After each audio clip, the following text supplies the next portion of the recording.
قال الله تعالى في القرآن الكريم: أعوذ بالله من الشيطان الرجيم. يا أيها الذين آمنوا اتقوا الله حق تقاته ولا تموتن إلا وأنتم مسلمون. ثم قال تعالى: يا أيها الذين آمنوا اتقوا الله وقولوا قولا سديدا يصلح لكم أعمالكم ويغفر لكم ذنوبكم ومن يطع الله ورسوله فقد فاز فوزا عظيما. أما بعد. Bapak-bapak, ibu-ibu, hadirin dan hadirat sidang jemaah akad nikah yang mudah-mudahan senantiasa dimuliakan oleh Allah Subhanahu wa taala.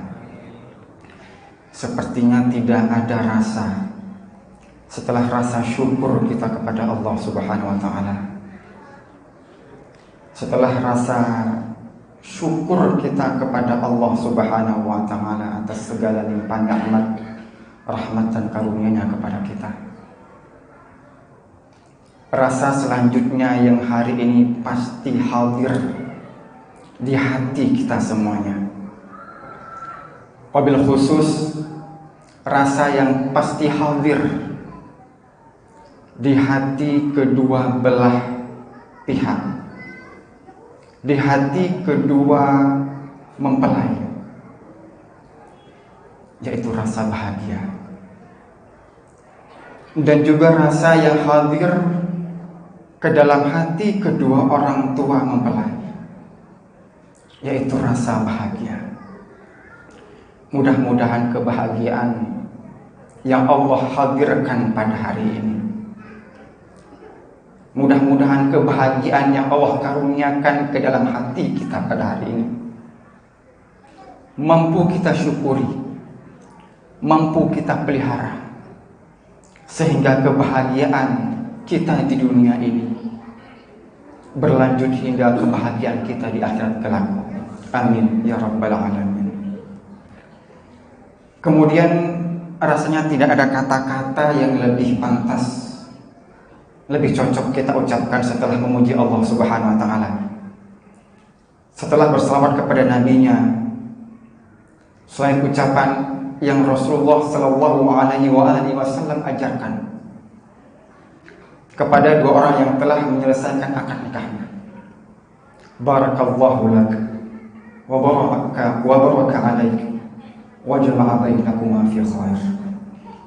Mudah-mudahan Allah menurunkan keberkahan kepada kedua belah mempelai, kepada kedua keluarga mempelai, dan mudah-mudahan Allah senantiasa memudahkan kedua mempelai dan kedua keluarga mempelai dalam melakukan ketaatan-ketaatan, kebaikan-kebaikan kepada Allah Subhanahu wa taala.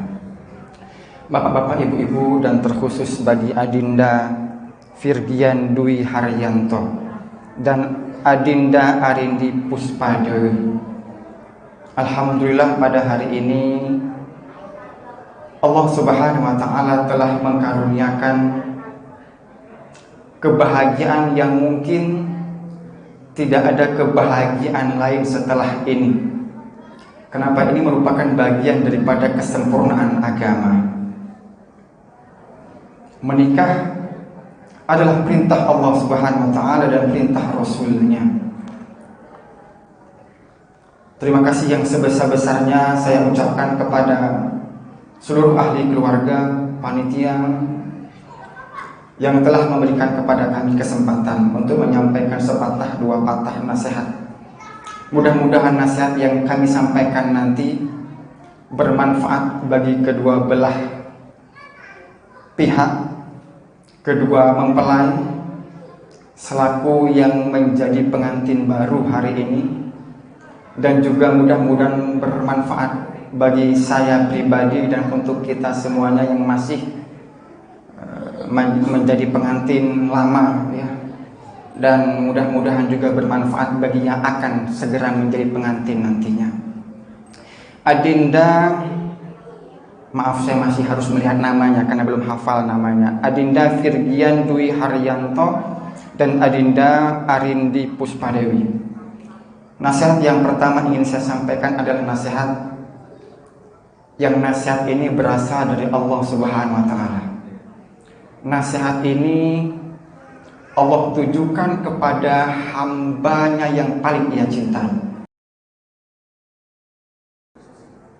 Allah Subhanahu wa ta'ala abadikan dalam surah Al-Baqarah. Jadi mohon ini nasihat penting. Mudah-mudahan kita bisa menjadikan nasihat ini sebagai landasan pondasi keluarga kita. Untuk siapa saja, baik yang baru menikah maupun yang sudah lama menikah. Ini nasihat Allah Subhanahu wa ta'ala berikan kepada Nabi Ibrahim alaihissalatu wassalam. Nasihat ini sekaligus menjadi perintah. Nasihat ini sekaligus menjadi wasiat. Bentuk perhatian Allah, bentuk kecintaan Allah kepada kekasihnya Khaliluh Nabi Ibrahim alaihissalatu wassalam. Apa perintah Allah, apa nasihat Allah, apa wasiat Allah? Yang wasiat ini, yang nasihat ini nantinya menjadi nasihatnya Nabi Ibrahim kepada keturunannya. Allah berfirman dalam surah Al-Baqarah ayat 132. Dimulai dari 131, 132. Al-Baqarah 131, 132. Allah berfirman, "Idz qala lahu rabbuhu aslim, qala aslamtu li rabbil alamin." Ketika Allah Subhanahu wa ta'ala berkata kepada Ibrahim, ketika Allah Tuhannya Nabi Ibrahim berkata kepada Ibrahim, aslim, berserah dirilah kepada Allah. Aslim, serahkan semua urusan dunia kita, serahkan urusan akhirat kita, serahkan hajat dunia kita, serahkan semua yang kita miliki hari ini hanya kepada Allah Subhanahu wa ta'ala. Aslim. Apa kata Nabi Ibrahim? Qala aslamtu li rabbil alamin. Sesungguhnya aku menyerahkan diriku kepada Allah yang maha menguasai segalanya. Nasihat ini, Bapak Ibu yang Allah muliakan, Allah memerintahkan Nabi Ibrahim untuk menyerahkan dirinya seutuhnya kepada Allah Subhanahu wa ta'ala. Hiduplah dengan syariat Allah. Hiduplah dengan syariat Allah. Jangan cari aturan lain. Ikuti aturan Allah Subhanahu wa ta'ala. Makanya Bapak Ibu, ya, adindaku yang Allah muliakan, tolong jadikan landasan pertama, pondasi utama keluarga kita adalah Islam. Menyerahkan sepenuhnya diri kita kepada Allah Subhanahu wa ta'ala. Dan perintah Allah ini sekaligus menjadi nasihat dan wasiat. Nabi Ibrahim ternyata menggunakan nasihat ini, wasiat ini, perintah ini untuk kembali menasihati keluarganya, untuk kembali menasihati anak keturunannya. Apa bunyinya? Wa wassa biha Ibrahim banihi wa Yaqub, ya baniya innallaha astafa lakumuddin fala tamutunna illa wa antum muslimun. Wa wassa biha Ibrahim, dan Nabi Ibrahim kembali mewasiatkan perintah Allah tadi untuk aslim. Nabi Ibrahim ini kita kenal siapa Nabi Ibrahim? Ayah terbaik, suami terbaik. Jadi adindaku, kalau mau jadi suami terbaik, banyak-banyak baca tentang kisah Nabi Ibrahim. Bagaimana kepemimpinan Nabi Ibrahim di dalam Al-Quran. Ini pantas dan patut untuk kita jadikan contoh dalam rumah tangga kaum muslimin. Lihat, ketika Nabi Ibrahim menjadikan wasiat yang beliau terima dari Allah Subhanahu wa ta'ala, wasiat ini kembali dijadikan wasiat untuk keturunannya. Apa wasiatnya? Wasa Ibrahim banihi wa Yaqub, ya baniya, wahai anakku. Ini kata Nabi Ibrahim. Dan Nabi Yaqub juga menggunakan wasiat ini. Nasihat ini juga digunakan oleh Nabi Yaqub untuk anak-anaknya, Pak. Jadi nasihat ini turun temurun dijaga oleh para nabi kita. Yang wasiat ini hendaklah senantiasa diingat-ingat kembali oleh keluarga muslim yang baru berkeluarga. Apa nasihatnya? Ya bani, wahai anakku, wahai adindaku, Innallaha astafa lakumuddin. Allah Subhanahu wa taala telah memilihkan kepada kita agama. Agama apa itu? Agama Islam. Agama Islam. Sekarang sedang ngetren. Apa ngetren sekarang, Pak Bu? Ngetren pindah agama. Benar nggak? Ya, kalau kita baca di medsos, ya Masya Allah, na'udzubillah, na'udzubillah. Sedang ngetren hari ini pindah agama, na'udzubillah. Kenapa? Karena lupa akan nasihat utama. Afwan, waktu saya berapa lama yang dikasih waktu? 10 menit. Oke. Karena akan lupa nasihat penting ini. Ini nasihat penting, tapi lupa disampaikan. Apa? Fala tamutunna illa wa antum muslimun. Allah Subhanahu wa taala telah memilihkan agama Islam untuk kita. Tolong dijaga baik-baik. Dan jangan sesekali kalian mati kecuali dalam agama Islam. Fala tamutunna illa wa antum muslimun. Adindaku yang Allah muliakan, tolong diingat baik-baik. Selaku seorang suami, maka istri menjadi tanggung jawab kita. Tolong jadikan agama, tolong jadikan Islam, tolong jadikan aturan Allah Subhanahu wa taala menjadi aturan di dalam keluarga kita. Ini nasihat yang pertama. Kemudian yang kedua, adindaku yang Allah muliakan, Bapak Ibu yang Allah muliakan, alhamdulillah dengan segala macam lika-liku ya, dengan segala macam persiapan, perjuangan pengorbanan sejak masa ta'aruf ya. Alhamdulillah ta'aruf yang adinda berdua lakukan bersama kedua keluarga mengantarkan adinda hari ini ke meja penghulu. Ta'aruf yang dilakukan mungkin sebelum pernikahan,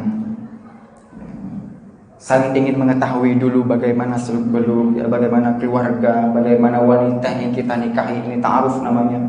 Dan alhamdulillah ta'aruf itu hari ini berbuah membahagiakan hingga bisa pada hari ini adinda berdua melafazkan akad dengan lancar, Masya Allah. Namun perlu diketahui, ta'aruf yang dilakukan sebelum akad itu ta'aruf asghar, ta'aruf kecil. Ta'aruf yang adinda berdua lakukan sebelum akad itu ta'aruf asghar, ta'aruf kecil. Kenapa? Hanya sebagian kecil yang adinda ketahui dari diri pasangan adinda. Nggak mungkin semua diketahui. Kalau seandainya dalam masa ta'aruf sebelum akad sudah ketahuan semuanya, wah, ini ada yang salah sama ta'arufnya, kan begitu. Maka ta'aruf yang dilakukan sebelum akad itu hanya ta'aruf asghar, ta'aruf kecil, yang adinda berdua hanya mengetahui sebagian kecil dari diri pasangan kita atau diri pasangan calon pasangan kita. Namun setelah akad terjadi tadi, alhamdulillah lancar, Masya Allah. Setelah akad terjadi, maka persiapkan diri adinda berdua untuk ta'aruf akbar. Inilah ta'aruf yang sesungguhnya. Inilah ta'aruf yang sesungguhnya. Adinda berdua akan mengetahui seutuhnya, luar dalam atas bawah, dari diri pasangan adinda. Si suami akan mengetahui lebih dalam, lebih banyak tentang diri istrinya. Sebaliknya, apa yang tidak diketahui pada ta'aruf sebelumnya, sebelum akad, istri akan mengetahuinya setelah terjadi akad. Ini ta'aruf yang sesungguhnya. Dan ta'aruf yang sesungguhnya lah ini. Ta'aruf setelah akad nikah inilah yang mengantarkan kita ke pintu surganya Allah Subhanahu wa ta'ala. Ta'aruf kita belum selesai adinda. Makanya nanti ketika mulai dari setelah acara ini, anggaplah kalian masih masa perkenalan. Yang namanya masa perkenalan, nah contoh misalnya kita punya Honda motor baru atau punya mobil baru misalnya, ya, pasti kadang-kadang kita lupa. Sudah tekan gas, kopling belum masukkan. apalagi yang metik. Kok mobilnya nggak maju ya? Oh, rupanya kopinya belum masuk gigi satu.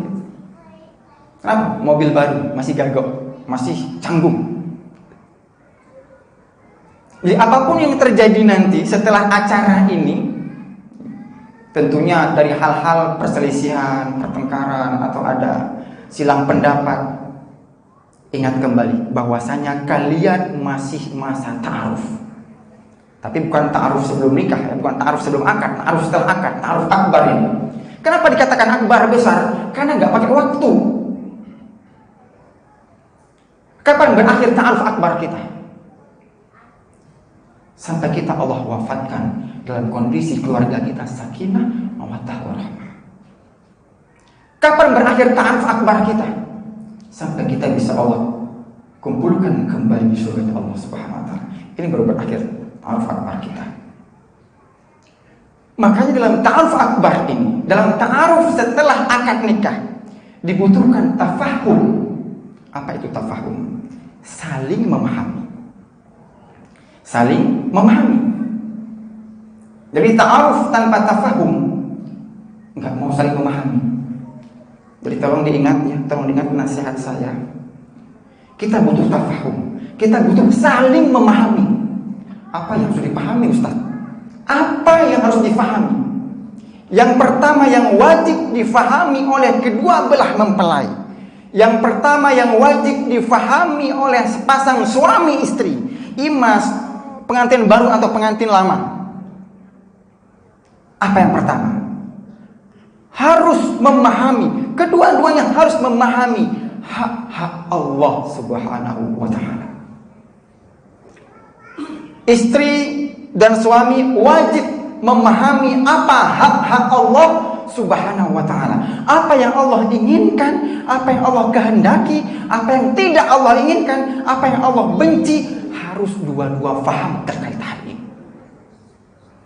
Makanya ketika sebuah rumah tangga dibangun di atas dasar keimanan dan keislaman yang benar, ditambah sama-sama saling memahami, suami memahami hak-hak Allah, istri memahami hak-hak Allah. Lihat apa jadinya, bagaimana cuplikannya. Allah menggambarkan sebuah keluarga yang Masya Allah dalam Al-Quran. Kembali keluarganya Nabi Ibrahim alaihissalam. Lihat dalam surah Ibrahim, Rabbi inni askantu min dzurriyyati biwadin ghairi dzi zar'in 'inda baitikal muharram. Ini ketika keluarga itu memahami hak Allah. Wahai Tuhanku, Rabbi inni askantu min dzurriyyati, sesungguhnya aku meninggalkan sebagian keluargaku biwadin, di lembah ghairi dzi zar'in, yang tidak ada tanaman, tidak ada tumbuhan. Masya Allah, lihat Nabi Ibrahim, ini ayah terbaik, ini suami terbaik, meninggalkan sebagian keluarganya Hajar dan Ismail di lembah, di tempat yang gak ada tumbuh-tumbuhan, di tempat yang gersang, di tempat yang gak ada kehidupan. Untuk apa? Liyuqimus shalah, agar keluarganya, keturunannya mendirikan sholat. Masya Allah. Inilah ayah, inilah suami yang mengetahui hak-hak Tuhannya, hak-hak Allah Subhanahu wa ta'ala. Rela menempatkan keluarganya yang dia cintai. Mendapatkan Ismail itu bukan habis nikah dapat Ismail, Pak. Nabi Ibrahim Allah karuniakan anak Ismail itu bukan habis nikah setahun, 2 tahun, 3 tahun, 10 tahun, enggak. Setelah puluhan tahun menikah, setelah mungkin lebih dari 30-40 tahun, di usia 90 tahun atau di usia 100 tahun. Sebagian riwayat mengatakan ada 80 tahun, 90 tahun, 100 tahun. Alhamdulillahilladzi wahaba li 'alal kibari. Alal kibari. Setelah beliau tua, baru Allah kasih keturunan Ismail. Masya Allah. Ini anak yang ditunggu-tunggu. Mungkin kalau kita ya Bu, ya Pak, dapat anak yang sudah ditunggu-tunggu puluhan tahun, nggak tega naruh di tempat kontrakan. Enggak. Kontrakan panas, nggak ada AC. Kontrakan cuma 3 peta, jangan, anak kita sayang. Kalau bisa operasi yang mahal, kalau bisa obat-obat yang mahal, kalau bisa pelayanan prima, segala macam. Tapi lihat Nabi Ibrahim. Ini anak-anak yang ditunggu-tunggu. Sudah lama nggak punya keturunan, sekali dapat keturunan, ditinggalkan di tempat yang nggak ada kehidupan. Untuk apa? Semata-mata liyuqimus shalah. Agar keturunannya menjadi orang-orang yang menjaga sholat, menjaga hubungannya dengan Allah Subhanahu wa Ta'ala. Percuma Anda punya hubungan baik dengan relasi-relasi Anda. Percuma Anda berhubungan baik dengan tetangga Anda. Percuma Anda berhubungan baik dengan istri Anda. Percuma Anda berhubungan baik dengan anak Anda. Tetapi kalau hubungan Anda dengan Allah tidak baik, percuma. Makanya adinda yang aku cintai karena Allah Subhanahu wa Ta'ala, tolong difahami dan tolong sama-sama faham betapa hak Allah Subhanahu wa Ta'ala memiliki tempat yang tertinggi di tengah-tengah keluarga kita, di tengah-tengah rumah tangga kita. Terutama tolong dijaga sholat. Adinda selaku suami, tolong ingatkan istrinya untuk menjaga sholat. Sebaliknya, adinda namanya yang istri, tolong juga bantu suami, ingatkan suami untuk tetap menjaga sholatnya dalam kondisi apapun, situasi apapun dan bagaimanapun. Suruh suami adinda pergi ke masjid, suruh sholat berjamaah. Kalau seandainya kelelahan dalam kerja sehingga ketiduran di waktu subuh, bangunkan. Kenapa? Allah Subhanahu wa Ta'ala memuji keluarga Nabi Ismail. Ini Ismail anaknya Ibrahim, ya. Allah memuji Nabi Ismail karena apa? Wadhkur fil kitab Ismail innahu kana shadiqal wa'di wa kana rasulan nabiyya wa kana ya'muru ahlahu bis salati waz zakati wa kana 'inda rabbih mardiyya. Masyaallah. Apa sebab keluarga Nabi Ismail menjadi keluarga yang mardiyah, yang diridhai oleh Allah Subhanahu wa Ta'ala? Keluarga Nabi Ismail ini disebut keluarga mardiyah. Makanya jangan minta sakinah, mawaddah, warahmah saja, minta mardiyah. Ya, minta sakinah, mawaddah, warahmah, mardiyah minta. Dalam surah Maryam. Kenapa keluarga Nabi Ismail mendapat predikat mardiyah, diridhai oleh Allah? Karena ya'muru ahlahu bis salati waz zakah. Karena Nabi Ismail senantiasa menyuruh keluarganya salat dan zakat. Jadi kalau mau keluarga kita menjadi keluarga yang diberkahi, yang diridhai oleh Allah, tolong jaga salat. Itu yang kedua. Dan yang terakhir mungkin, karena kalau disampaikan ada 5 yang harus disampaikan, tapi insya Allah cukup kembali dengan 3 nasihat insya Allah. Nasihat yang terakhir, yang ketiga mungkin. Apa manfaat ta'aruf, adinda? Apa gunanya kita ta'aruf? Baik ta'aruf sebelum akad nikah maupun ta'aruf dan tafahum setelah menikah. Apa gunanya kita saling mengenal? Apa gunanya kita saling memahami? Tidak lain dan tidak bukan agar kita mampu melaksanakan perintah Allah Subhanahu wa Ta'ala, ya, dalam surah An-Nisa. Apa itu? Wa'ashiruhunna bil ma'ruf. Wa'ashiruhunna bil ma'ruf. Kata-kata ma'ruf ini satu akar kata dengan kata-kata ta'aruf. Akar katanya sama, Pak. Huruf yang digunakan ain, ra dan fa, arafa. Ta'aruf, ma'ruf. Ya. Ini satu akar kata. Fungsi ta'aruf, fungsi kita kenalan, kita mau mengetahui tentang diri pasangan kita, tolong difahami ya, agar kita bisa menggauli istri kita dengan baik, agar kita bisa bermuasyarah, berkomunikasi dengan istri kita dengan cara yang ma'ruf. Ini gunanya ta'aruf, tapi sudah ta'aruf lama. Bahkan ada yang Masya Allah, na'udzubillah, ta'aruf sebelum nikah tuh sampai puluhan tahun, Pak. Iya, dia itu teman aku sejak SD. Sekarang sampai kuliah, satu kuliah, SMP, satu SMP, SMA, satu SMA, mahasiswa, satu mahasiswa, satu tempat kerja lagi. Anak sudah lama banget kenal sama dia, Ustaz. Insya Allah anak, pilihan anak tuh dia, anak sudah kenal banget. Nggak lama nikah, cekcok. Nggak lama nikah, berantem. Nggak lama nikah, pisah. Karena nggak tahu fungsi ta'aruf. Cuma untuk kenal doang, untuk apa? Ta'aruf berfungsi agar kita bisa berlaku ma'ruf kepada pasangan kita. Surah An-Nisa ayat 19. Wa'ashiruhunna bil ma'ruf, dan pergaulilah pasangan-pasangan kalian, istri-istri kalian dengan cara yang baik. Adindaku yang Allah muliakan,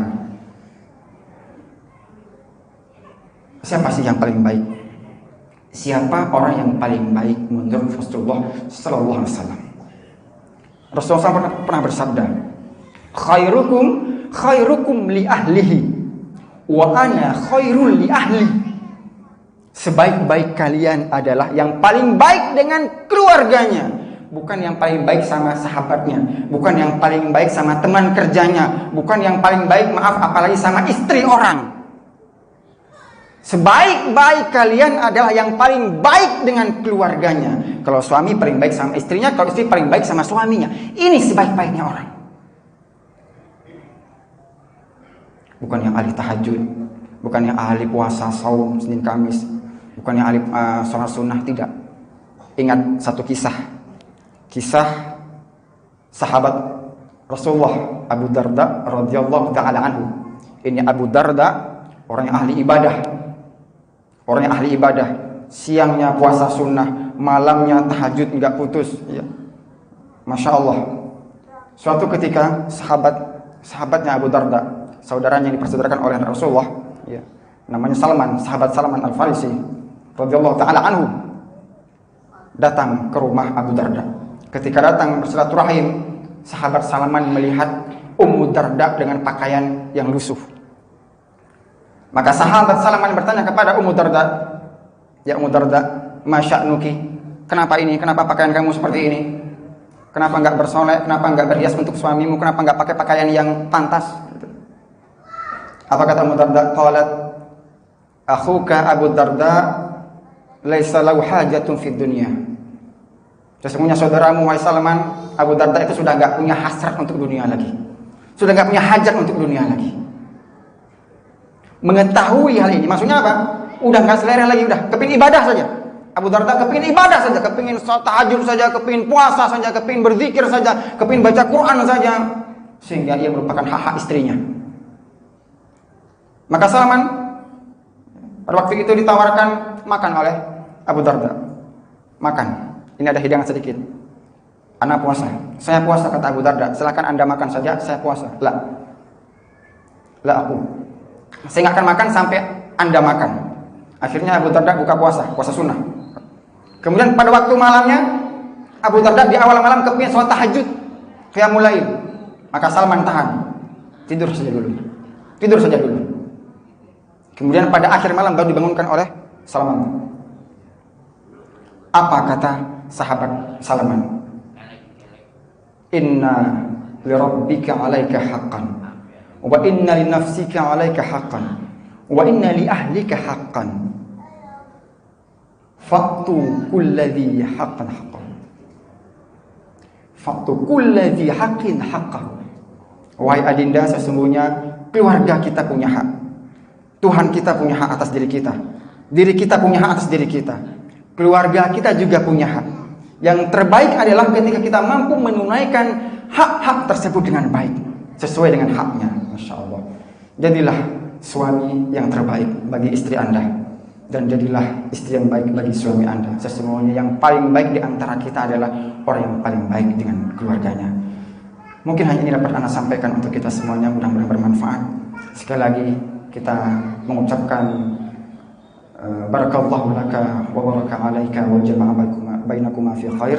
Mudah-mudahan Allah memberikan keberkahan atas pernikahan kedua mempelai, Dan mudah-mudahan Allah Subhanahu wa taala juga menurunkan keberkahan kepada kedua belah keluarga mempelai, menurunkan sakinah, mawaddah, warahmah dan mardiyah kepada kedua belah mempelai, dan mudah-mudahan Allah Subhanahu wa taala mengumpulkan kembali kita semua di surga Allah Subhanahu wa taala. Allahumma shalli ala Muhammadin wa ala alihi wasallam ajma'in. Subhanakallahumma wa bihamdika asyhadu an la ilaha illa anta astaghfiruka wa atubu ilaik. Assalamualaikum warahmatullahi wabarakatuh.